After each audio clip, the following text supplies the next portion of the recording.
Quinn Harmon heard the news about the tank plant on his 41st birthday, April 12, 1982, a Monday that smelled like rain and diesel and the cheap coffee in his thermos.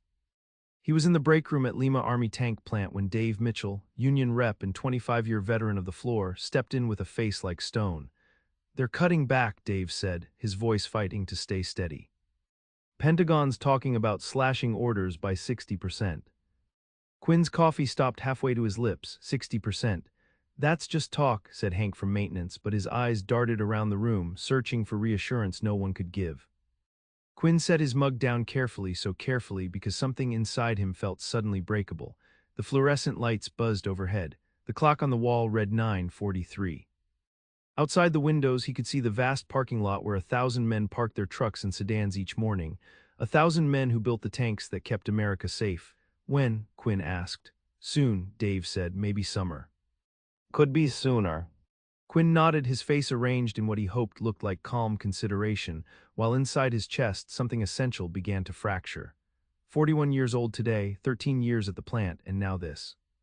The world had rules. The rules were simple. You showed up early, worked hard, kept your head down, and in return you got to be somebody, a man who provided, a man who mattered. Now the rules were changing. "Bullshit," he said finally.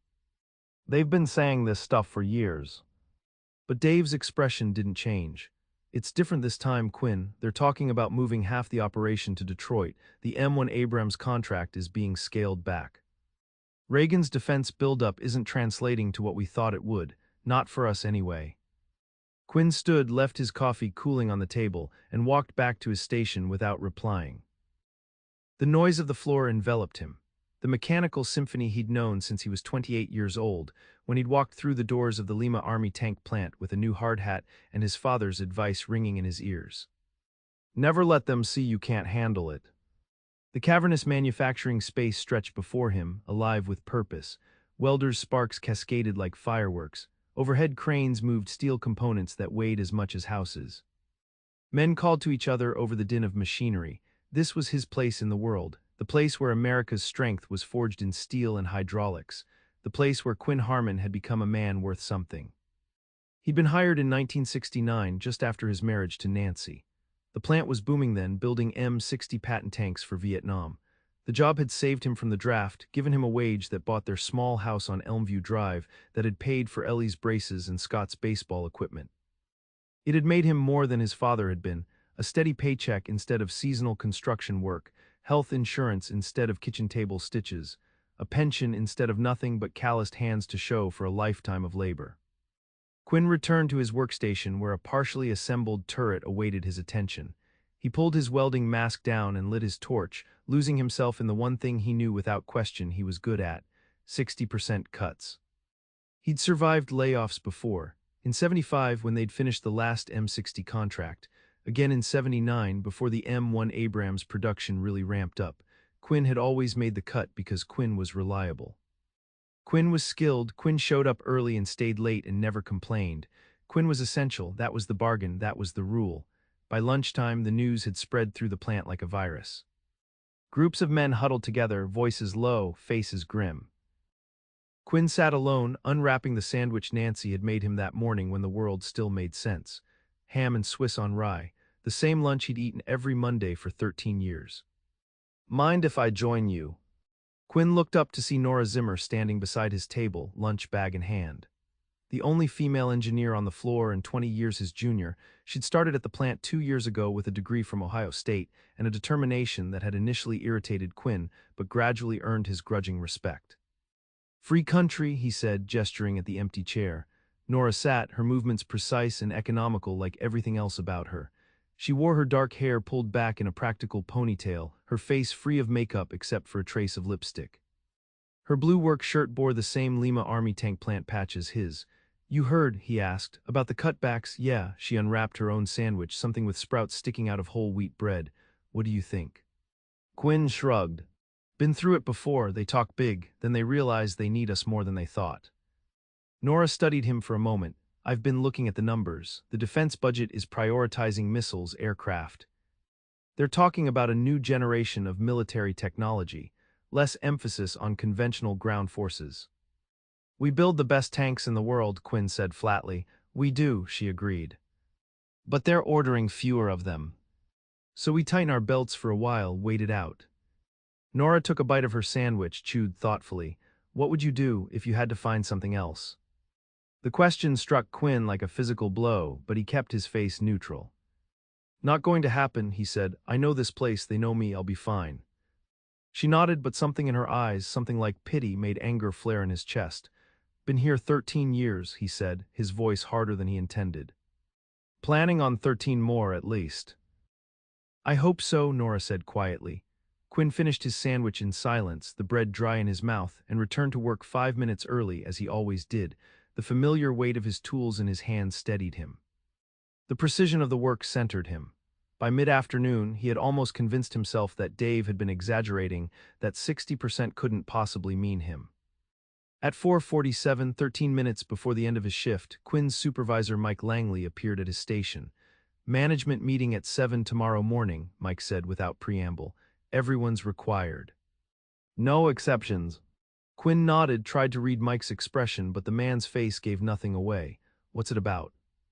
Mike hesitated. Just be there, he said finally, and walked away. Quinn finished his day in silence, cleaned and stored his tools with the methodical care he always showed, clocked out precisely at 5:00, and walked to his Chevy pickup truck in the vast parking lot. The spring air felt cooler now, the earlier threat of rain making good on its promise. A light drizzle beaded on his windshield as he sat behind the wheel, hands resting at 10 and 2, not yet turning the key. 60%. He started the truck and pulled out of the lot, joining the stream of vehicles heading home. He drove past Kewpie Hamburgers, where he and Nancy used to eat on Friday paydays when they were first married. Past Schoonover Park, where he taught Scott to ride a bike without training wheels. Past the Lima Mall, where Ellie had gotten her first job at 16, folding sweaters at JCPenney. The landmarks of a life built on the foundation of the tank plant. The rain fell harder as he turned onto Elmview Drive. By the time he pulled into his driveway, it was coming down in sheets, drumming on the roof of his truck. He sat watching the water stream down the windshield, distorting his view of the modest ranch house with its recently painted shutters and carefully maintained lawn.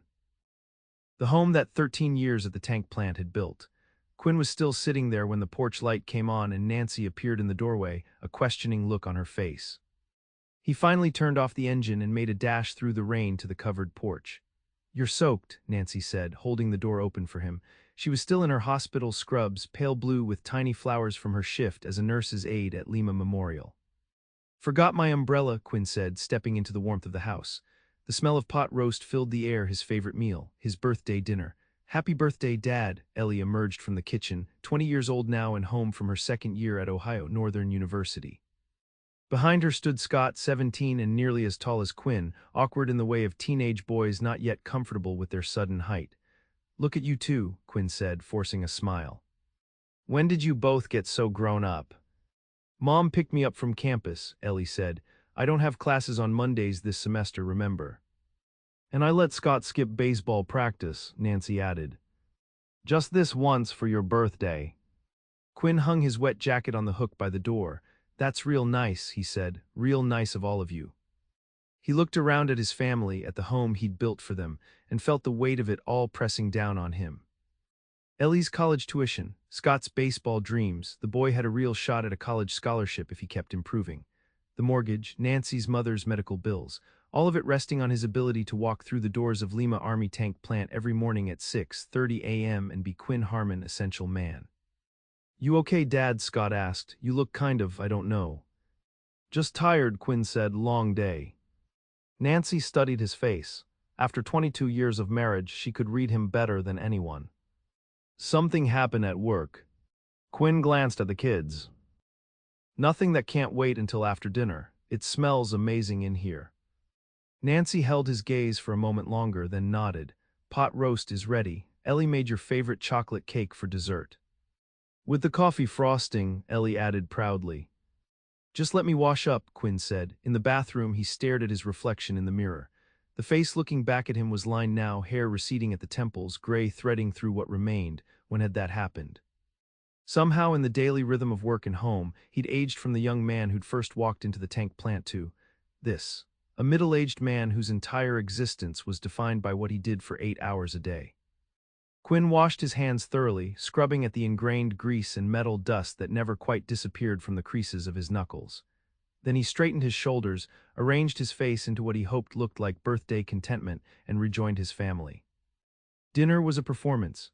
Quinn ate the tender pot roast and savory vegetables, complimented Nancy's cooking, listened to Ellie's stories about her psychology classes, and asked Scott about his batting average. He opened cards and a few modest gifts, a new flannel shirt from Nancy, a cassette tape of Willie Nelson from Ellie, a fishing lure handmade by Scott. He blew out the candles on his cake without sharing his wish, because the only thing he wished for was that tomorrow's meeting wouldn't happen. Later, after the kids had retreated to their rooms, Ellie to call her boyfriend, Scott to finish homework, Quinn and Nancy sat at the kitchen table. The remains of the cake stood between them, 2 coffee mugs steaming in the quiet kitchen. "Now tell me what's wrong," Nancy said, wrapping her hands around her mug. Quinn stared into his coffee. "Dave Mitchell says there's going to be major cutbacks, Pentagon slashing orders by 60%. They've called a plant-wide meeting for tomorrow morning." Nancy was quiet for a long moment. "You've been through layoffs before," she said finally. "Not like this, not 60%. "What does that mean for you?" Quinn forced himself to meet her eyes. "I don't know." Nancy reached across the table and took his hand. Her fingers were small but strong, nails cut short for practical work. "We'll figure it out," she said, "whatever happens." Quinn nodded, but inside, doubt gnawed at him. What did Quinn Harmon know how to do except build tanks? Who was he if not the man who had helped construct America's armored guardians for 13 years? "I'm worried about Ellie's tuition," he said. "And Scott's looking at colleges now too." "We've got some savings," Nancy said, "and I could pick up more shifts at the hospital." Quinn withdrew his hand. "That's not how it's supposed to work." Nancy's expression hardened slightly. "How what's supposed to work?" "This us I'm supposed to provide, that was the deal." "The deal?" "When we got married, when I took the job at the plant, I was going to be the one who made things possible." Nancy studied him for a long moment. "Quinn Harmon, is that really what you think, that your worth in this family is measured by your paycheck?" Quinn didn't answer. Of course that's what he thought. That's what his father had taught him, that's what every man he knew believed. A man provided, that's what made him a man. "Let's see what the meeting brings," Nancy said finally. "No sense borrowing trouble." That night, lying beside Nancy in the darkness, Quinn stared at the ceiling and listened to the rain drumming on the roof. Sleep evaded him as his mind churned through scenarios. He could apply at the Ford engine plant in Lima, but they'd had layoffs of their own last year. There was the Husky refinery, but they weren't hiring much these days either. Lima's industries were all feeling the pressure. What would it be like to be unemployed? To be one of those men he'd always secretly pitied, the ones who drank coffee all day at Cupid and talked about the good old days, the ones whose wives had to take second jobs, the ones whose children looked at them with disappointment or worse, stopped looking at them at all. Quinn must have slept eventually because the alarm jarred him awake at 5:00 a.m. He showered and dressed in the dark, trying not to wake Nancy, but as he was tying his work boots at the edge of the bed, he felt her hand on his back. "Quinn," she said softly, "no matter what happens today, we're in this together." "You know that, right?" He nodded without turning. "I know," but he didn't know, not really, not in the way Nancy seemed to think he should. Quinn drove to the plant in the gray pre-dawn. The rain had stopped, but the world had a washed-out, depleted look, puddles reflecting the colorless sky. The parking lot was already filling when he arrived. Men nodded to each other soberly as they walked toward the main building, none of the usual morning banter floating between them. The meeting was held in the cavernous assembly hall, the only space big enough to hold the entire workforce. Quinn found a seat between Dave Mitchell and Hank from maintenance. The room hummed with tense murmuring until plant manager Robert Winters stepped onto the makeshift stage at the front, accompanied by 2 men in suits Quinn didn't recognize. "Good morning," Winters said into a microphone that squealed with feedback before settling. "I appreciate you all coming in early today. I'm joined by Jim Baxter from Chrysler Defense Corporate Office and Colonel Martin Wilson from the Pentagon's Procurement Division." Quinn felt his stomach tighten. This was real, the Pentagon itself had sent someone. "I'll cut to the chase," Winters continued. "As some of you have already heard, there are significant changes coming to our production schedule. Colonel Wilson will explain." The military man stepped forward, his posture rigid even in a civilian suit. The Department of Defense has been directed to reassess our armored vehicle needs in light of changing global threats and budget considerations, he said, his voice clipped and formal. The current administration's defense strategy emphasizes modernization of our nuclear and air capabilities. As a result, we are reducing our order of M1 Abrams tanks by approximately 60% over the next 3 years. A murmur swept through the room, quickly hushed as the colonel continued. Additionally, we are consolidating some production to achieve cost efficiencies. Certain components previously manufactured here in Lima will now be produced at the Detroit plant. The Chrysler executive stepped forward next. What this means in practical terms, he said, is that we will be reducing our workforce here at the Lima Army Tank Plant by approximately 500 positions over the next 6 months. 500, Quinn did the mental maths. The plant employed just over 800 workers, more than half would lose their jobs. The first round of layoffs will be announced next week, Baxter continued. Those affected will receive 2 weeks severance pay for every year of service, along with extended health benefits for 3 months. We will be working with the union to ensure the process adheres to all contractual obligations regarding seniority. Seniority, Quinn had 13 years, not the most in the plant but substantial. Surely that would protect him. We understand this is difficult news, Winters said, taking the microphone again. Lima has been proud to produce the tanks that protect our nation's interests around the world, and we will continue to do so, albeit at a reduced capacity. The quality of your work has never been in question. This is strictly a matter of changing defense priorities. The rest of the meeting passed in a blur of corporate euphemisms and half-hearted reassurances. Quinn sat motionless, his mind racing. 500 jobs, 60% of production, components moving to Detroit. When it was over, men filed out in uncharacteristic silence. No one spoke as they made their way to their stations to begin the day's work that now had an expiration date for most of them. Quinn moved through his morning routine mechanically. The familiar rhythm of the plant continued around him, but now it seemed like a charade. How many of these men would be here in 6 months? Which parts of this vast manufacturing space would fall silent? At mid-morning break, Dave Mitchell found Quinn in the cafeteria. Union meeting tonight, Dave said, sliding onto the bench across from Quinn. Emergency session. 6 o'clock at the hall. Quinn nodded. What are you hearing about who goes first? Dave ran a hand over his thinning hair. They'll start with the newest hires, obviously, then it gets complicated. Word is they're moving all the armor plating production to Detroit.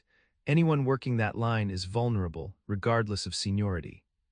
Quinn's heart sank. He'd spent his first 5 years at the plant on the armor line before moving to turret assembly. You're probably safe, Dave continued. Turret assembly is staying here, they'll need your expertise. Probably, Quinn echoed, but the word offered little comfort. Probably safe, probably still employed. Probably still a man who could hold his head up in his own home. The day crawled by.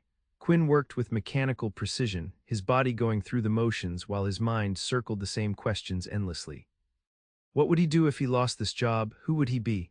After work, Quinn called Nancy from a payphone in the Union Hall parking lot to tell her about the emergency meeting. Don't hold dinner, he said. This might go late. How bad is it? Nancy asked. Quinn hesitated. 500 jobs, first round of layoffs next week. There was silence on the other end of the line. Nan. I'm here, she said, just taking it in. Do you know if you're... No, Quinn said. Dave thinks I might be okay because of where I work now, but nothing's certain. Okay, Nancy said, we'll talk more when you get home, Quinn. Yeah. I love you, not what you do, you. Quinn didn't know how to respond to that. Of course Nancy loved him, but wasn't what he did a fundamental part of who he was? See you later, he said and hung up. The Union Hall was packed, the air blue with cigarette smoke and tension. Quinn found a seat near the back as Dave and the other union representatives took their positions at the front of the room. The mood was volatile, fear masked by anger, uncertainty channeled into outrage. Dave called the meeting to order, but it quickly became apparent that the union had as few answers as anyone else. Yes, they would enforce the seniority provisions of their contract. Yes, they would fight for the best severance packages possible. No, they couldn't stop the cutbacks entirely. The Defense Department's orders were sovereign. This is bullshit, shouted a voice from the middle of the room. We built this country's tanks for 40 years. They can't just throw us away. Murmurs of agreement rippled through the crowd. My old man worked here for 30 years, someone else called out. Now my job's going to Detroit. Why not shut down Detroit and keep us working? It's those goddamn Japanese, another voice added. And the Germans, building better cars, taking our auto jobs, now it's spreading to defense. Quinn listened, the familiar litany of blame washing over him. He'd voiced some of these same complaints himself over the years. But tonight, they sounded hollow, desperate, the protests of men who sensed the ground shifting beneath their feet and had no idea how to regain their balance. A younger worker stood up near the front. What about retraining? Is there a program to help us learn new skills? The question was met with derisive laughter from some of the older men. Quinn didn't laugh, but he understood the reaction. Learn new skills at 41, after 13 years building tanks. The meeting dragged on for 2 hours, ultimately resolving nothing. The cuts were coming. All they could do was wait to see who would survive and who wouldn't. It was nearly 9 when Quinn finally pulled into his driveway. The house was quiet, just the living room lamp burning. He found Nancy on the couch with a paperback novel, her reading glasses perched on her nose. "Kids in bed?" he asked, sinking into his recliner. Nancy nodded. Ellie went back to campus. Her roommate picked her up. Scott's in his room, probably still awake. "How much did you tell them?" "Just that there might be layoffs." "Nothing definite yet," she set her book aside. "How was the meeting?" Quinn rubbed his eyes. Lots of shouting, not much information.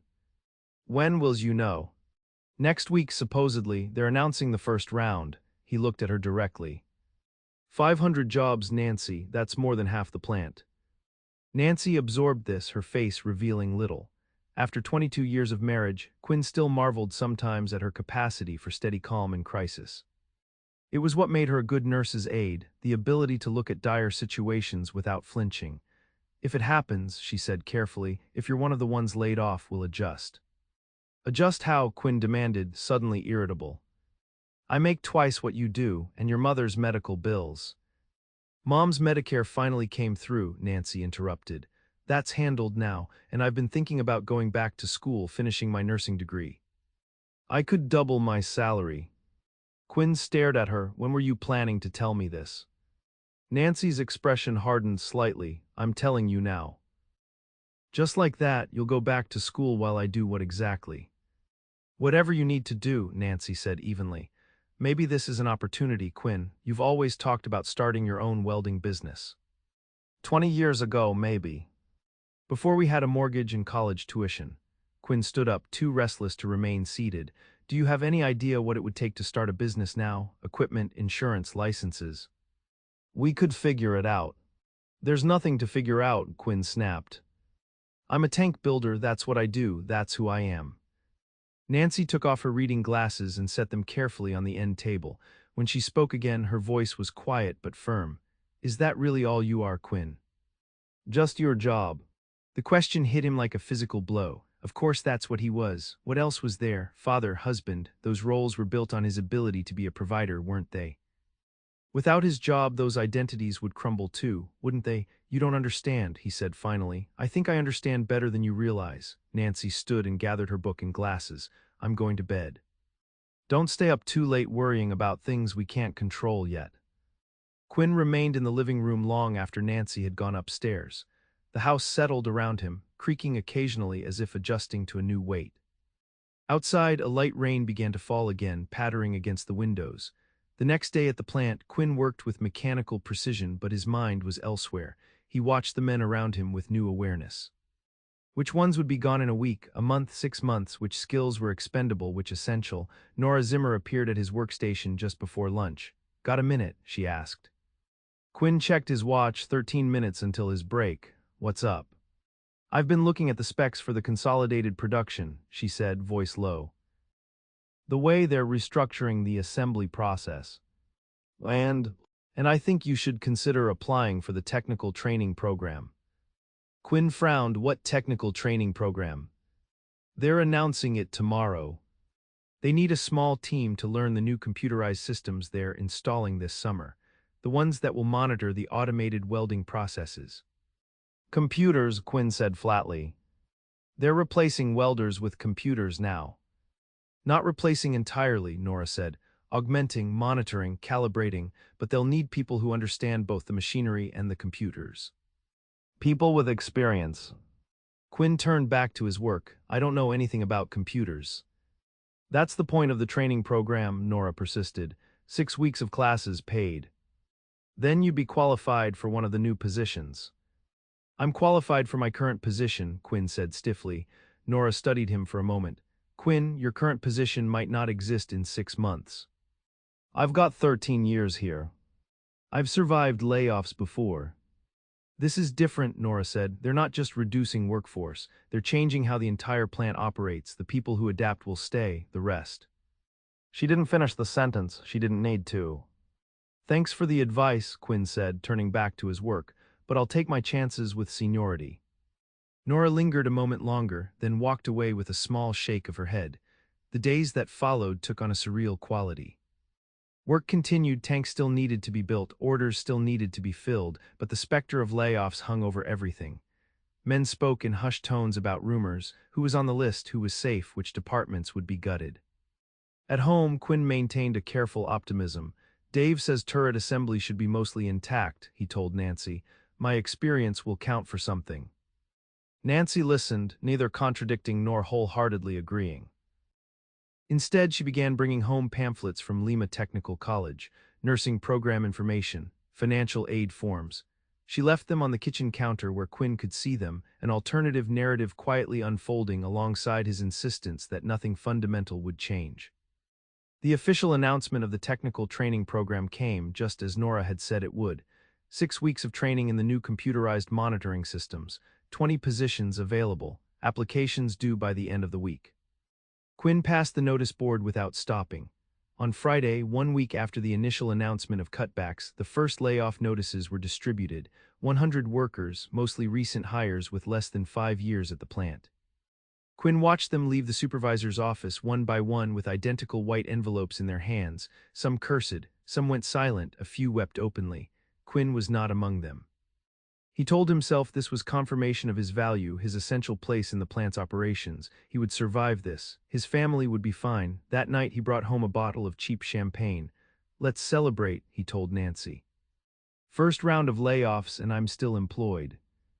Nancy looked at the bottle, then at him, her expression unreadable. That's not something to celebrate, Quinn. 100 men lost their jobs today. Quinn's smile faltered. I know that. I just meant we don't have to worry, not yet anyway. 400 more to go, Nancy said quietly. Did you look at the nursing program information I brought home? Quinn's nascent celebration dissolved. I don't need to look at it, I have a job. For how long? As long as I need it, Quinn snapped. 13 years, Nancy, that counts for something. Nancy sighed and turned away, returning to the dinner preparations. Quinn stood awkwardly in the kitchen, the champagne bottle dangling from his hand, suddenly foolish. The weekend passed in strained silence. Quinn spent Saturday fixing the garage door that had been sticking for months, working with methodical focus, as if proving his usefulness around the house could substitute for the uncertainty at work. On Sunday, Scott asked him to practice batting in the backyard. Quinn pitched to his son for an hour, watching the boy's powerful swing connect with the ball again and again, sending it soaring over the fence into the neighbor's yard. You're getting good, Quinn said, retrieving the last ball from beneath the azalea bushes. Really good. Scott grinned, a rare full smile from a teenager, usually so careful to seem unimpressed by life. Coach says I could get a scholarship if I keep my grades up. Quinn tossed the ball back to his son. You'll get one, you're a Harmon, we finish what we start. That night, after the house had gone quiet, Quinn sat at the kitchen table with the application for the technical training program. Nora had placed it on his workbench when he wasn't looking. He'd stuffed it into his pocket reflexively, intending to throw it away, but somehow it had made the journey home with him. Computerized Manufacturing SYSTMS Training Program, the header read, APPLIC8ONS due April 23, 1982. Quinn stared at the form, the unfamiliar terminology swimming before his eyes. Microprocessors, software interfaces, automated quality control, a foreign language describing a future he couldn't quite picture. He thought about his father, who had worked construction his entire life, who had taught Quinn to measure twice and cut once, who had never learned to use a calculator because a man should be able to do math in his head, who had died at 59 with nothing but a small house and calloused hands to show for a lifetime of labor. Quinn had wanted more, The tank plant had promised more stability, benefits, respect. For 13 years, it had delivered on that promise. Now the rules were changing, and Quinn didn't know if he could change with them. He folded the application carefully and slid it into the drawer where they kept takeout menus and spare keys, not committing but not rejecting either. A holding pattern like the rest of his life had become. Monday morning arrived with a hard, driving rain that seemed to mirror the mood at the plant. The first wave of layoffs had left vacant workstations throughout the facility, gaps in the human machinery that had once functioned with synchronized purpose. Quinn moved through his day with grim determination, working faster and more precisely than ever, as if his physical output could somehow protect him from what was coming. At lunch, he sat alone, avoiding the speculation and rumor-mongering that dominated conversation in the break room. He was so focused on his isolation that he didn't notice Mike Langley approaching until the supervisor was standing right beside him.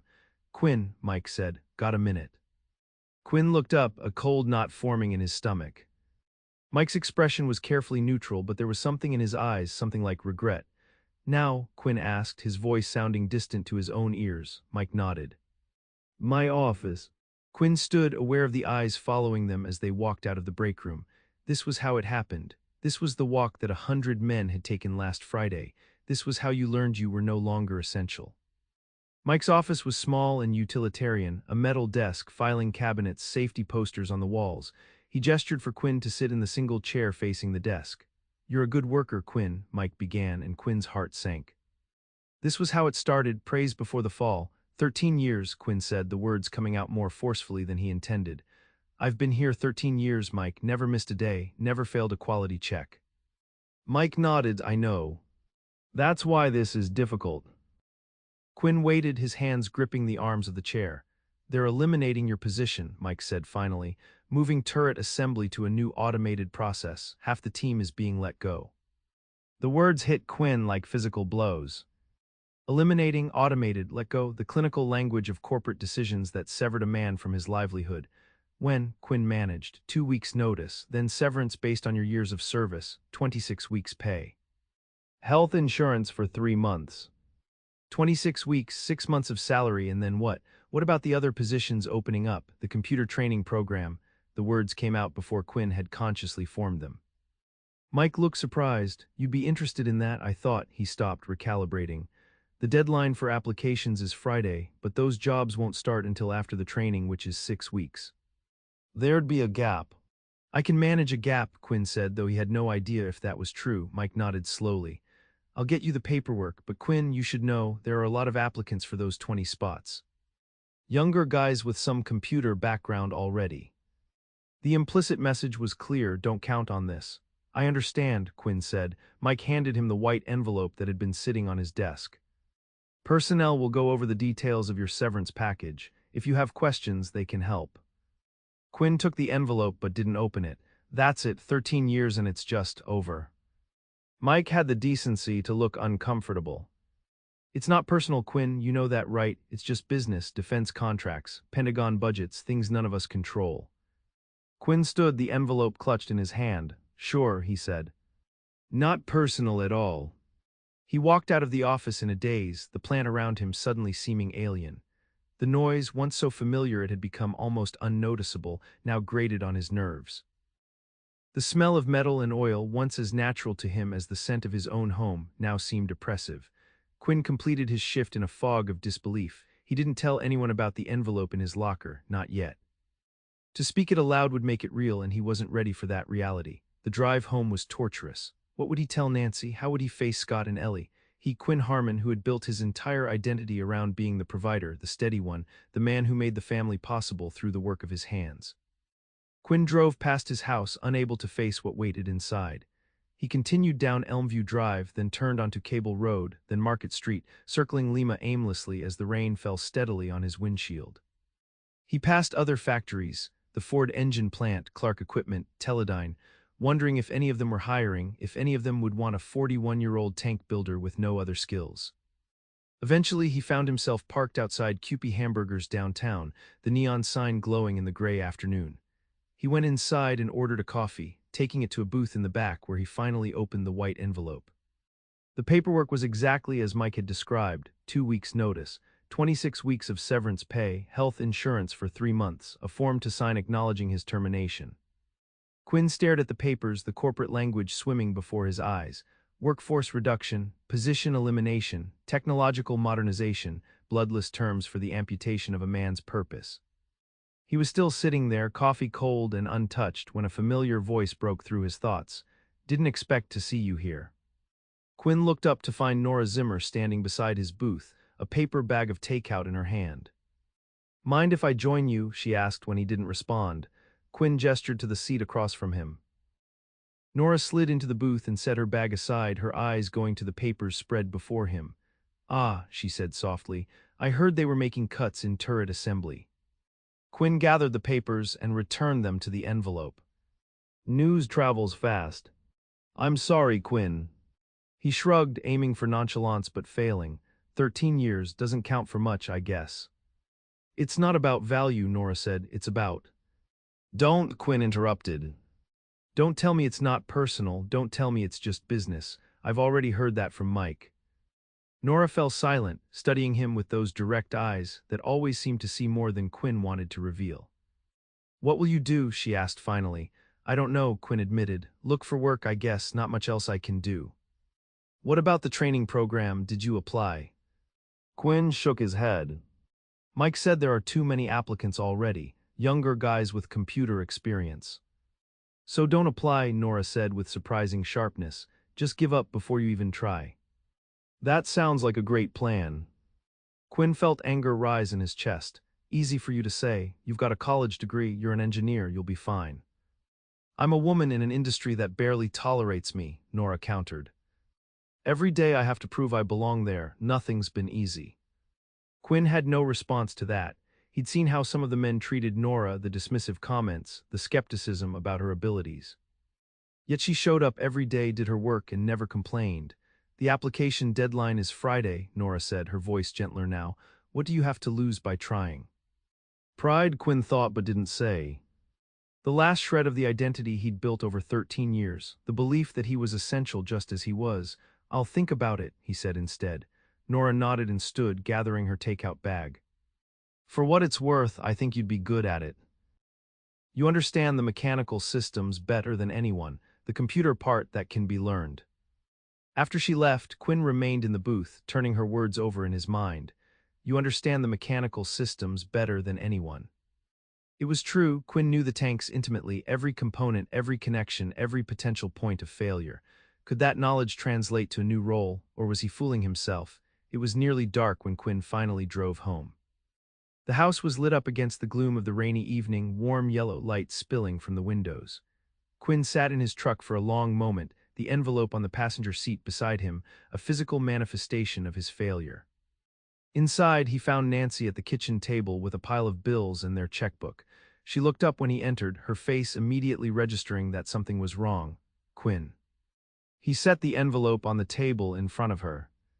"I got laid off." Nancy opened the envelope and scanned the contents, her expression revealing nothing. When she'd finished reading, she looked up at him. 26 weeks of severance," she said. "That gives us time." "Time for what?" Quinn asked, the bitterness he'd been suppressing all afternoon finally spilling out. "Time to watch our savings disappear. Time for me to realize I'm 41 years old with no skills anyone wants." "Stop it," Nancy said sharply. "That's not true and you know it." "Isn't it? What exactly am I qualified to do, Nancy? I build tanks, that's it, that's all I know." "You know how to work hard, you know how to solve problems, you know how to adapt." Quinn laughed harshly. "Adapt? I've been doing the same job for 13 years. I've never even used a computer." "So you'll learn," Nancy said simply, "just like you learned to build tanks, just like you learned to be a father. Just like you've learned everything else in your life." Quinn sank into a chair, suddenly exhausted. "It's not that simple." "It is that simple," Nancy insisted. "It's just not easy, there's a difference." They sat in silence for a moment, the reality of their situation settling around them like dust after an explosion. "Where are the kids?" Quinn asked finally. "Ellie's at school, Scott's at baseball practice. Jason's mom is bringing him home." Nancy hesitated, then added, "I didn't tell them anything, I was waiting for you." Quinn nodded, grateful for that small mercy. I need to fill out this paperwork, he said, pulling the forms from the envelope. Make it official. Nancy watched as he signed his name on the termination acknowledgement, the pen scratching loudly in the quiet kitchen. There's an application, Quinn said after a moment, for a training program, new computerized systems they're installing. Nora, one of the engineers, she thinks I should apply. Will you? Quinn shrugged. Mike says there are a lot of applicants. Younger guys with computer experience already. That's not what I asked. Quinn met his wife's gaze. I don't know, part of me thinks it's pointless. Part of me is afraid to try and fail. Nancy reached across the table and took his hand. The Quinn Harmon I married isn't afraid to try. He wanted to believe that was true, but the Quinn Harmon she'd married had been 28 years old, confident that hard work and loyalty would be enough. Now he was 41, confronting the possibility that everything he'd believed about work, about his value, about his place in the world, had been built on shifting sand. I'll think about it, he said again. That night, after a painfully awkward dinner during which Quinn had broken the news to Scott, he found himself alone in the garage, staring at the tools hanging neatly on the pegboard wall. Each one had its place, its purpose, its function. Like Quinn himself had once had at the tank plant. Now what? The application for the training program sat on his workbench where he'd placed it earlier. 20 positions, 6 weeks of training. A chance to stay at the plant, but in a role so different from what he'd known that it might as well be a different job entirely. Quinn picked up the application and began to read it carefully for the first time. The language was intimidating, full of technical terms he didn't understand and requirements that seemed beyond his experience. But there, in the middle of the page, was a line that caught his attention. Priority consideration will be given to current employees with demonstrated mechanical expertise and troubleshooting abilities. Mechanical expertise. Troubleshooting abilities, those were things Quinn possessed in abundance. 13 years of identifying problems before they became catastrophic. 13 years of knowing exactly how much torque a weld needed, how components fit together, how the whole complex machine functioned as a unit. Maybe, just maybe, that knowledge was worth something in this new world of computers and automation. Quinn sat at his workbench and began to fill out the application. When he came to the section asking for relevant experience, he hesitated. What did he have that was relevant to computerized manufacturing? Then he remembered something Nora had said. You understand the mechanical systems better than anyone. He began to write, describing not just what he did, but how he thought, his process for diagnosing problems, his method for ensuring quality, his understanding of how each component affected the whole. As he wrote, something shifted inside him. He wasn't just listing tasks he'd performed. He was articulating knowledge he'd accumulated over 13 years, knowledge that had value beyond the specific job he'd been doing. When Scott appeared in the garage doorway, Quinn was still writing. Dad, the boy's voice was uncertain. Mom said to tell you it's getting late. Quinn looked up, momentarily disoriented. What time is it? Almost 11. Quinn was surprised. He'd been working on the application for over 2 hours. I'll be in soon, he said, just finishing something up.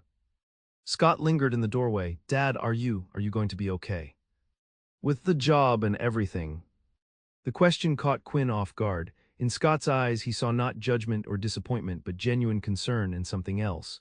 Something that looked like fear. Come here, Quinn said, gesturing to the stool beside his workbench. Scott came and sat, his lanky frame awkward on the short stool.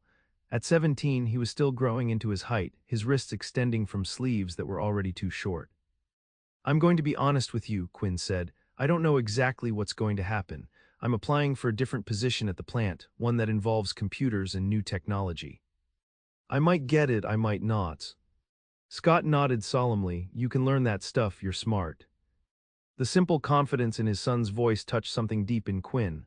I'm trying, he said. The important thing is that we'll be okay no matter what. We've got some savings and your mom's job and my severance pay. This isn't a disaster, it's just a change. What about college? Scott asked, the real fear behind his concern finally emerging. For me, I mean, and Ellie's tuition. Quinn put a hand on his son's shoulder. Your education comes first, always has, always will, we'll figure out the rest. Scott seemed to consider this, then nodded again. Okay, and Dad. I think you'd be good with computers. You fix everything around here. A computer's just another machine, right? Quinn smiled genuinely this time. Right, just another machine. After Scott went to bed, Quinn finished the application. It wasn't perfect. There were sections where he had to admit his lack of experience. But it was honest and it articulated what he did know, what 13 years at the Lima Army Tank Plant had taught him about precision, about quality, about solving problems. The next day, Quinn returned to the plant for his shift, the white envelope and his completed application both in his lunch bag. The mood on the floor was somber. More layoff notices had been distributed that morning. Men worked in grim silence, the usual banter and camaraderie replaced by a kind of collective mourning.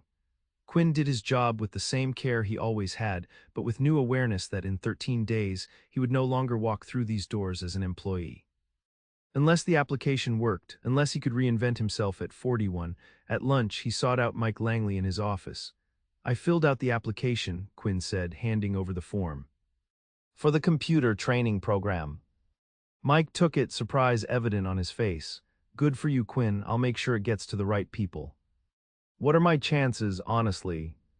Mike considered the question. "It's competitive."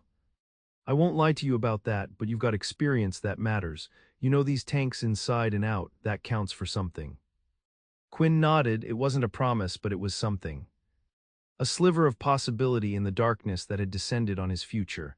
As he turned to leave, Mike called after him, "Quinn, for what it's worth, I think you'd be good at it. You've always been one of the guys who understands the why, not just the what. That matters with these new systems." The next week passed in a strange limbo. Quinn continued working his shift each day, knowing that the countdown to his last day had begun. At home, he and Nancy began taking stock of their finances, creating contingency plans, discussing options they'd never considered before. "I called the nursing program at Lima Tech," Nancy told him one evening. "I could start in the fall semester. 2 years to get my RN, and then my salary would more than double." Quinn nodded, studying the budget they'd laid out on the kitchen table. "If I get this training position, we'd be okay. If not," he let the sentence hang. "If not, we adjust," Nancy said firmly. "We sell the boat, we postpone the kitchen renovation, we cut back on extras, but Scott still goes to college and Ellie stays in school and we keep the house."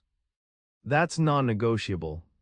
Quinn looked at his wife, really looked at her, and saw determination in her eyes. Nancy had always been the practical one, the one who could face reality without flinching. She'd grown up poor, the daughter of a single mother who worked 2 jobs. She knew how to make do, how to adapt. It was one of the things Quinn had always admired about her, even if he sometimes resisted her pragmatism. "When did you get so strong?" he asked. Nancy smiled. "I've always been strong, you just never needed to notice before." The truth in her words hit him with unexpected force. He had relied on her strength without acknowledging it, had taken for granted her ability to adapt while he remained fixed in his ways. The realization was uncomfortable but clarifying. "I'm sorry," he said, "for how I reacted when I first got laid off, for making it all about me." Nancy's expression softened. "It is about you, Quinn, it's about all of us. We're in this together, remember." Together. The word echoed in his mind as he lay awake that night, Nancy breathing steadily beside him. They had built a life together, this house, these children, this future. He had always seen himself as the foundation of that life, the essential support upon which everything else rested. But what if that wasn't true? What if he was just one part of a structure that was stronger and more resilient than he had realized? The next day at the plant, Quinn was called to the personnel office during his afternoon break. His heart raced as he made his way there, uncertain what to expect. Good news about the training program, or more details about his impending termination. The personnel manager, a thin woman named Janet whose perpetually harried expression matched her job dealing with 800 workers, gestured for him to sit. "Quinn, I wanted to let you know that your application for the computer systems training program has been received and reviewed," she began, her tone neutral. Quinn waited, holding his breath. "The selection committee would like to interview you tomorrow morning, 9 a.m. Relief and anxiety flooded through him in equal measure. An interview, not a yes but not a no either. "Will I need to miss part of my shift?" he asked, practical concerns immediately surfacing. Janet shook her head. "No, we're scheduling all interviews during work hours. Your supervisor has been notified. Report to the administration building, room 204. Quinn nodded. "Thank you." "One more thing," Janet added as he stood to leave. "Bring examples of problem solving from your current role. The committee is particularly interested in your troubleshooting experience." That evening, Quinn sat at the kitchen table with a legal pad. listing every significant problem he'd solved at the plant. The time he'd identified a misalignment in the turret rotation mechanism that would have caused catastrophic failure in the field. The modification he'd suggested to the welding process that had improved efficiency by 12%. The training protocol he'd developed for new hires on the turret assembly line. As the list grew, something shifted in Quinn's perception of himself. These weren't just tasks he had performed, they were contributions he had made, improvements. Innovations, things that had mattered not just to him, but to the plant, to the tanks, to the soldiers who would eventually rely on those machines. Maybe, just maybe, his value wasn't tied solely to the specific job he did, but to how he did it, to his approach, to his way of thinking. The interview the next morning was unlike anything Quinn had experienced before. The panel consisted of 3 people, an engineer he recognized from the plant but had never spoken to, a man in a suit who introduced himself as a representative from Chrysler Defense Headquarters, and Nora Zimmer, whose presence was both surprising and reassuring. The questions were technical and specific. How would he diagnose a particular problem in the turret mechanism? What was his approach to quality control? How did he handle deviations from standard procedures? Quinn answered honestly, drawing on his 13 years of experience, articulating processes he understood so deeply he rarely had to think about them consciously.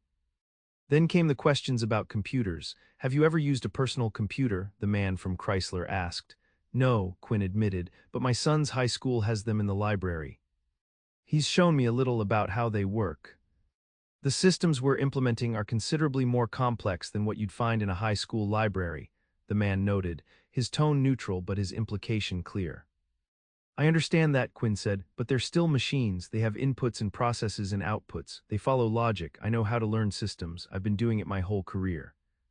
The engineer nodded thoughtfully. What makes you think you can adapt to this new technology at this point in your career? The question hit at the heart of Quinn's own doubts, but somehow, hearing it spoken aloud made it less intimidating. Because I have to, he said simply, because the alternative is to become obsolete, and I'm not ready for that. When the interview was over, Quinn felt drained but oddly satisfied.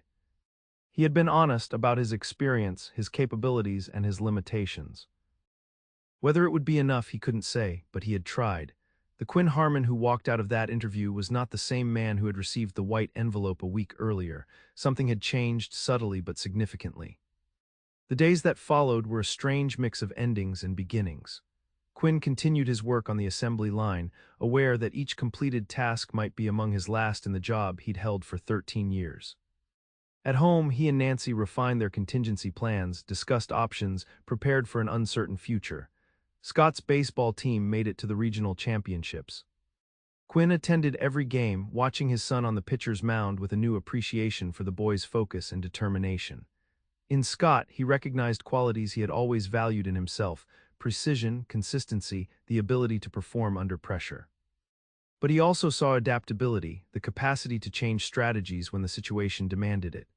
Quinn wondered when and how his son had developed that skill, and whether it was something he could learn too, even at 41. Friday afternoon, 3 days before his scheduled last day at the plant, Quinn was called to the personnel office again. This time, the personnel manager's expression gave nothing away. The selection committee has made their decisions regarding the computer systems training program, Janet said, pushing a sealed envelope across her desk. I don't know the contents. They asked me to deliver this to you personally. Quinn took the envelope, its weight seemingly disproportionate to the single sheet of paper it must contain. Thank you, he managed, tucking it into his shirt pocket. Don't you want to open it? Janet asked, curiosity evident in her voice. Quinn shook his head. Not here, later. In truth, he wasn't ready to know, not yet. Whatever the envelope contained, acceptance or rejection, it would define the next chapter of his life. For a few more hours, he wanted to exist in the space between, where both futures were still possible. He finished his shift in a state of heightened awareness, each action freighted with potential finality. If the letter contained a rejection, these familiar motions, the precise positioning of components, the careful inspection of welds, the satisfying click of parts locking into place, might be among his last as a tank builder. He found himself memorizing sensations he had taken for granted for 13 years. The weight of his tools in his hand, the smell of hot metal, the particular quality of light in the cavernous assembly area. Quinn didn't open the envelope in the parking lot or in his truck or on the drive home. He wanted Nancy to be with him when he learned his fate. They would face this together as they had faced everything else in their 22 years of marriage. He found her in the backyard, hanging laundry on the line despite the cloudy sky, a small act of optimism that suddenly seemed significant. "I got the letter," Quinn said, holding up the envelope. "About the training program." Nancy stilled, a wet sheet caught in her hands, and, "I haven't opened it yet. I wanted us to do it together." She nodded, securing the sheet with clothespins before wiping her hands on her jeans. "Okay. Let's do it." They sat at the picnic table beneath the old maple tree, the envelope between them like a living thing. Quinn's hands were steady as he opened it, unfolded the single sheet of paper, and began to read aloud. "Dear Mr. Harmon, after careful consideration of all applicants, we are pleased to offer you a position in the Computer Systems Training Program beginning May 17, 1982. This 6-week program will prepare you for a role as a systems monitor in our new automated manufacturing process." He stopped, the words blurring before his eyes. "Pleased to offer a position, May 17. "You got it," Nancy said, her voice breaking slightly. "Quinn, you got it." He nodded, unable to speak for a moment. Relief and disbelief mingled with something else, a tentative, unfamiliar feeling that might have been pride, not in what he had been, but in what he might become. "The training starts in 2 weeks," he said finally, scanning the rest of the letter. "After my severance period begins, there's a gap in pay, but then you'll be working again," Nancy finished, "at the same plant but doing something new. Something that has a future." A future, the word resonated in Quinn's mind.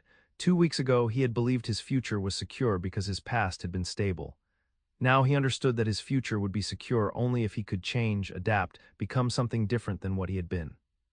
"I'm going to have to learn a lot," he said. "Computers, programming, things I've never done before." "You will," Nancy said with simple confidence, "and you'll be good at it." That evening they shared the news with Scott and Ellie, who had come home for the weekend. Their reactions were a curious mix of relief and confusion. "So you'll be working with computers?" Ellie asked, her brow furrowed. "Like the big ones they use for business?" "Something like that," Quinn said. "They're installing new systems to monitor the manufacturing process. I'll be learning how to operate them, troubleshoot problems, make sure everything runs smoothly." "That's cool," Scott said. "Way more interesting than just building the same thing every day." Quinn started to bristle at the characterization of his old job as monotonous, then stopped himself. Perhaps from his son's perspective, it had seemed that way. And perhaps there was some truth to it. 13 years of building essentially the same product, following the same procedures. There had been satisfaction in the consistency, in the mastery of a specific set of skills. But there had also been a kind of stagnation. "It will be different," Quinn acknowledged. "I'll be using my brain in new ways." "You'll crush it, Dad," Scott said with the easy confidence of youth. "If you can figure out what's wrong with my car just by listening to the engine, you can figure out a computer." Quinn smiled at his son's logic, which was both simplistic and strangely reassuring. Maybe it was that straightforward. Maybe the skills that had made him a good tank builder, attention to detail, systematic thinking, persistence, would serve him equally well in this new role. The next 2 weeks passed quickly. Quinn completed his final days at the tank plant in a curious state of dual awareness, saying goodbye to one chapter of his life while preparing for the next. He found himself noticing details he had overlooked for years. The way sunlight streamed through the high windows in the afternoon, casting long shadows across the assembly floor. The particular cadence of the overhead crane as it moved components from one station to another. The camaraderie among the men who had worked side by side for years, communicating in a shorthand of nods and gestures that required no words. On his last official day as a turret assembler, the men in his section presented him with a small plaque, a metal plate engraved with his name and years of service, mounted on a wooden base. It was a modest token, but the sentiment behind it moved Quinn deeply. "You're one of the lucky ones," Dave Mitchell told him as they shared a final lunch in the break room. "You get to stay, different job, but same place. Most of the guys being let go won't have that option." Quinn nodded, aware of the truth in Dave's words. Of the 500 workers being laid off, only 20 had been selected for the training program. The rest would have to find their way in a Lima economy that offered fewer and fewer manufacturing jobs each year. "I know," Quinn said. "Believe me, I know how fortunate I am." Dave studied him for a moment. "You know what's funny?" A month ago, you would have seen this as a demotion, learning computers instead of building tanks with your hands. Now you see it as luck. Quinn considered this. A month ago, I thought my value was in what I did. Now I'm starting to think maybe it's in what I can learn to do. Dave clapped him on the shoulder. That's the attitude that got you selected, my friend, that right there. The 2-week gap between the end of Quinn's assembly job and the start of his training was a strange limbo. For the first time in 13 years, he didn't go to the plant each morning. Instead, he found himself with unexpected time on his hands and a severance check in the bank. Nancy suggested they use the time to prepare for his new role. Scott said the library has books about computers. Maybe you could get a head start. So Quinn found himself at the Lima Public Library, asking the reference librarian for books about computer systems. The young woman directed him to a shelf in the technology section, where he stood feeling conspicuously out of place among college students and teenagers. He checked out 3 books. Introduction to Computer Systems, Basic Programming Language, and the Future of Automation. The books were heavy in his hands as he carried them to his truck, physical embodiments of the learning curve that lay ahead. That evening, Quinn sat at the kitchen table with the introductory text open before him, a legal pad at his elbow for notes. The terminology was intimidating: bytes, RAM, CPU, input-output devices, but he forced himself to read slowly, to understand each concept before moving to the next. It was like learning a new language, one that would grant him access to the future being constructed at the Lima Army Tank Plant. Scott found him there, still reading, when he came home from baseball practice. "Homework?" the boy asked with a grin, peering over his father's shoulder at the book. "Something like that," Quinn replied. "Trying to get a head start before the training begins." Scott pulled out a chair and sat. "Can I help? We learned some of this stuff in computer lab last semester."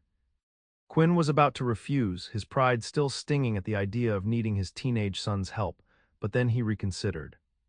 "Sure," he said. "What do you know about how computers store information?" For the next hour, father and son sat at the kitchen table, roles reversed as Scott explained concepts he had absorbed with the effortless facility of youth. Quinn took notes, asked questions, gradually beginning to understand the fundamental architecture of the machines that were changing not just his job, but the entire manufacturing landscape. When Scott finally went upstairs to do his own homework, Quinn remained at the table, reviewing his notes. Nancy found him there when she came home from her late shift at the hospital. "How's it going?" she asked, setting her nursing bag on the counter. "It's a lot," Quinn admitted, "but I'm starting to see how it all fits together. Scott helped me understand some of the basics." Nancy smiled. "You asked Scott for help." "That's new." Quinn shrugged. "New times, new approaches." Nancy's smile widened. "Quinn Harmon, are you actually embracing change?" He considered the question seriously. Not embracing exactly, but not fighting it anymore either. "It's coming whether I like it or not. Might as well try to understand it." Nancy came to stand behind him, resting her hands on his shoulders. "I'm proud of you," she said softly. "This hasn't been easy, but you're facing it head on." Her words warmed something in Quinn that had been cold since the day he'd received the white envelope. Pride. Not the defensive pride that had initially made him resist change, but a different kind. Pride in his ability to adapt, to learn, to move forward despite the discomfort. May 17 arrived with a clarity that seemed appropriate for a new beginning. The sky was a flawless blue, the air warm with the promise of summer. Quinn dressed carefully in clean work clothes, the same uniform he'd worn for 13 years, but somehow it felt different as he prepared for his first day of computer training. The training facility was in a section of the plant Quinn had rarely visited, a newly renovated space with fluorescent lighting, long tables equipped with keyboards and monitors, and walls covered with diagrams and flowcharts. 20 men and women, all former production workers, sat uncomfortably in molded plastic chairs, eyeing the unfamiliar equipment with varying degrees of apprehension and curiosity. Quinn recognized most of them, veterans of the assembly line, the welding stations, quality control. Like him, they had survived the layoffs by being selected for this program. Like him, they were venturing into unfamiliar territory at a point in their careers when many had expected only the steady continuation of what they had always done. The instructor, a young man with thick glasses and an enthusiasm for his subject that bordered on evangelical, introduced himself as Brian Stevens, Systems Integration Specialist from Chrysler Defense Headquarters. "Welcome to the future of manufacturing," he began, his voice carrying easily in the quiet room. What you're going to learn over the next 6 weeks will prepare you for roles that didn't exist even 5 years ago. By the end of this training, you'll be qualified to monitor and manage computerized manufacturing systems that represent the cutting edge of defense production technology. Quinn listened intently, pushing aside the initial intimidation he felt when looking at the computer terminals that lined the room. Machines, they were just machines. Complex, yes, but ultimately governed by the same principles of input, process, and output that he understood from a lifetime of working with mechanical systems. The first day was overwhelming, a flood of new terminology, unfamiliar concepts, and hands-on exercises that left Quinn's head spinning. By the end of the 8-hour session, his eyes burned from staring at the green text on the black screen, and his shoulders ached from the tension of concentrating on completely new skills. But as he drove home that evening, Quinn felt something he hadn't expected: excitement. The challenge was enormous, but so was the potential. For the first time in years, he was learning something completely new, expanding his capabilities in ways he hadn't thought possible at 41. The training program was intensive, 8 hours a day, 5 days a week for 6 weeks. Quinn threw himself into it with the same dedication he had always brought to his work on the assembly line. He read the assigned materials each night, practiced the programming exercises until his eyes blurred, and asked questions without worrying that they might reveal his ignorance. Gradually, the alien landscape of computer systems began to make sense to him. He discovered that his experience troubleshooting mechanical problems gave him an advantage in understanding the logical processes of programming. His attention to detail, honed by years of precision work, served him well in debugging code and tracking down errors. By the third week, Quinn was no longer intimidated by the keyboard and screen. He had developed a methodical approach to the exercises, breaking down complex problems into manageable components, much as he had always done when facing a difficult assembly task. His fellow trainees showed similar progress, though at varying rates. Some took to the new technology with surprising ease, others struggled with concepts that seemed to contradict everything they knew about how things worked. Quinn found himself helping those who were falling behind, explaining concepts in the practical language of the factory floor rather than the abstract terminology of computer science. One evening in the fourth week of training, Quinn was working through a particularly challenging programming exercise at the kitchen table when Ellie came home unexpectedly from college. "Surprise visit," she explained, dropping her backpack by the door. "What are you doing? That looks complicated."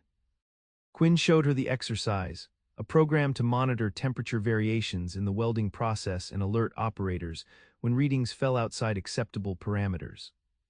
Ellie, who had taken introductory computer science as part of her psychology program, looked over his shoulder with interest. "This is really advanced, Dad," she said. "You're writing actual code." Quinn hadn't thought of it that way. He was simply solving a problem, using the tools and language he was learning in the training program. "It's just another way to control a process," he said. "Instead of doing it by hand, you're telling the computer how to do it."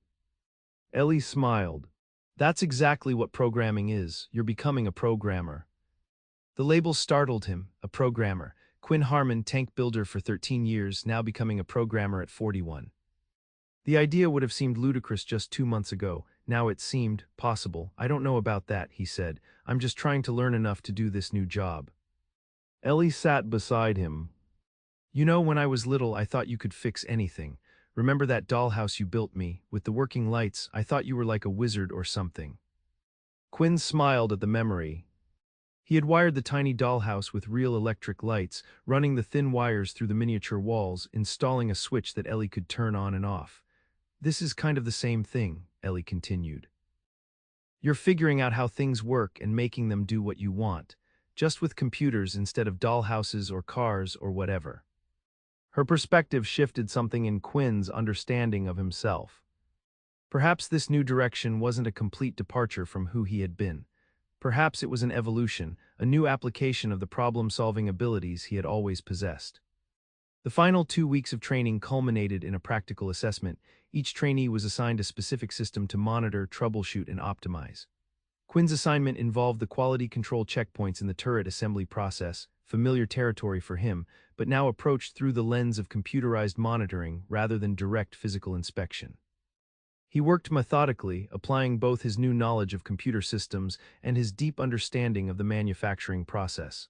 The combination proved powerful. Quinn was able to identify potential failure points that someone with only computer expertise might have missed, and to design monitoring protocols that addressed the real-world complexities of tank production. When the assessments were evaluated, Quinn scored among the highest in the group. Brian Stevens, the instructor, called him aside after the results were announced. "You've got a real aptitude for this," Stevens said.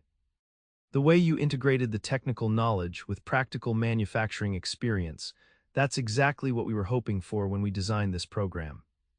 Quinn felt a surge of pride, not the defensive pride of a man clinging to what he had always done, but the earned pride of someone who had ventured into unknown territory and found new capabilities within himself. "Thanks," he said simply.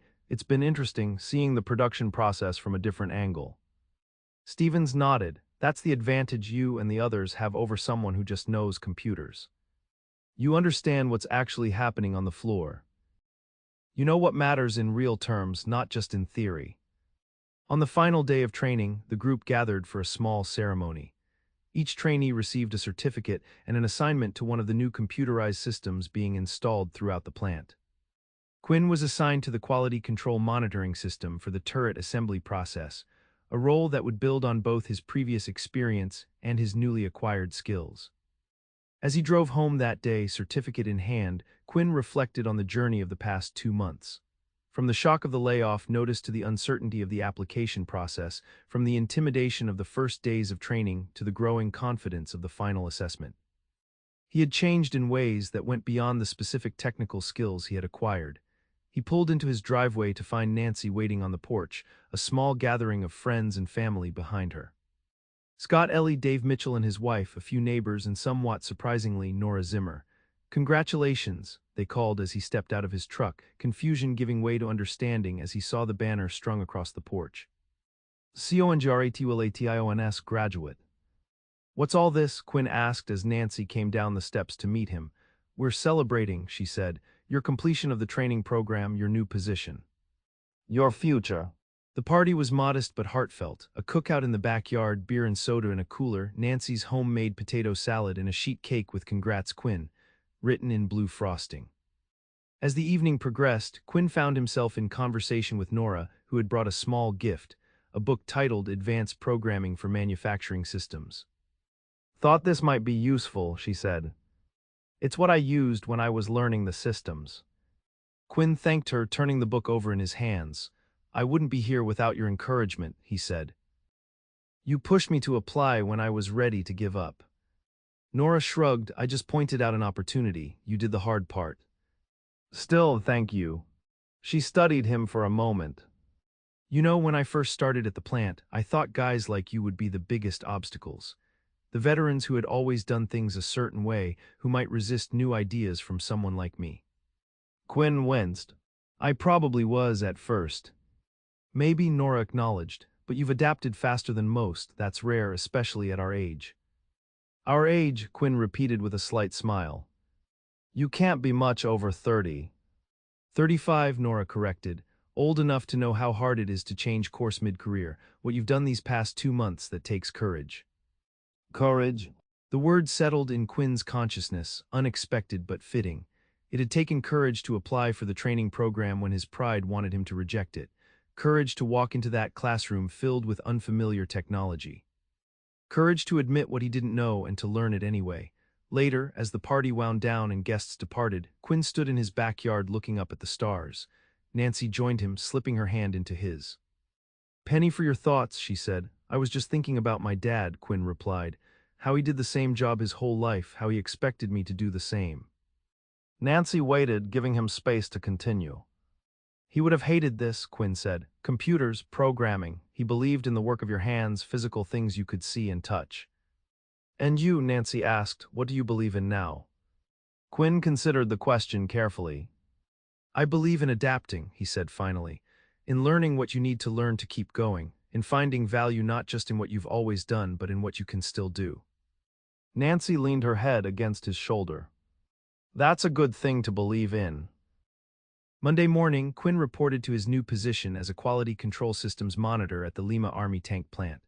His workstation was in a glass-enclosed room overlooking the production floor, the same floor where he had worked for 13 years, but now seen from a different vantage point. Before him was a computer terminal displaying real-time data from the various checkpoints in the turret assembly process. As he settled into his chair, familiarizing himself with the systems he would be monitoring, Quinn glanced down at the production floor. Men moved purposefully around the partially assembled tanks, performing the same tasks he had performed for so long. But now automated systems tracked each component, monitored each weld, analyzed each assembly step. This was the future of manufacturing, not the complete replacement of human workers by machines, but a partnership between human expertise and computerized precision. And Quinn Harmon, at 41 years old, was now part of that future rather than a casualty of its arrival. He turned back to his monitor and began the morning systems check, his fingers moving with growing confidence over the keyboard. The screens displayed data about the manufacturing process, temperatures, pressures, alignment measurements, that Quinn understood both as abstract numbers and as physical realities. He knew what those numbers meant in terms of steel and hydraulics, in terms of the tanks that would eventually carry American soldiers into whatever conflicts lay ahead. For 13 years, Quinn had built tanks with his hands. Now he would help build them with his mind, monitoring, analyzing, troubleshooting the complex systems that ensured their quality. Different work, but with the same fundamental purpose. As the morning shift came fully to life below him, the familiar symphony of manufacturing rising from the floor, Quinn felt a sense of connection to both past and future. He was still Quinn Harmon, still a man who made things that mattered. But he was also someone new, someone who had faced change and found within himself the capacity to change with it. Outside the windows of the control room, the vast parking lot of the Lima Army Tank Plant stretched toward the horizon. 500 fewer cars parked there now, 500 men and women who had been forced to find new paths when the Pentagon's priorities shifted. Some would succeed in reinventing themselves, as Quinn had. Others would struggle, caught between a past that no longer existed and a future they weren't prepared for.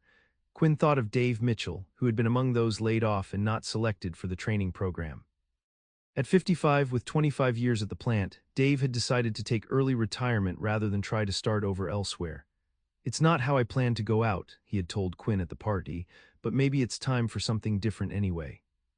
My brother-in-law's got a boat charter business in Florida, been talking about bringing me in as a partner." Different paths for different men, not better or worse, just different responses to the same fundamental disruption. Quinn turned his attention back to his monitors, to the data flowing across his screens, to the new skills he was still developing and the new identity he was still forming. At 41, he had learned that the rules could change without warning, that loyalty and hard work were not always rewarded as promised, that a man's worth was not defined solely by what he produced with his hands. But he had also learned that he was more adaptable than he had believed, that his value lay not just in what he knew but in what he could learn. That change, while painful and disruptive, could also open doors to possibilities he had never considered. Below him, the Lima Army Tank Plant continued its work, producing fewer tanks than before but still contributing to America's defense. The plant itself was adapting, evolving, finding new ways to remain relevant in a changing world. And so was Quinn Harmon, one man among many caught in the currents of industrial transformation, finding his way forward one day, one challenge, one new skill at a time.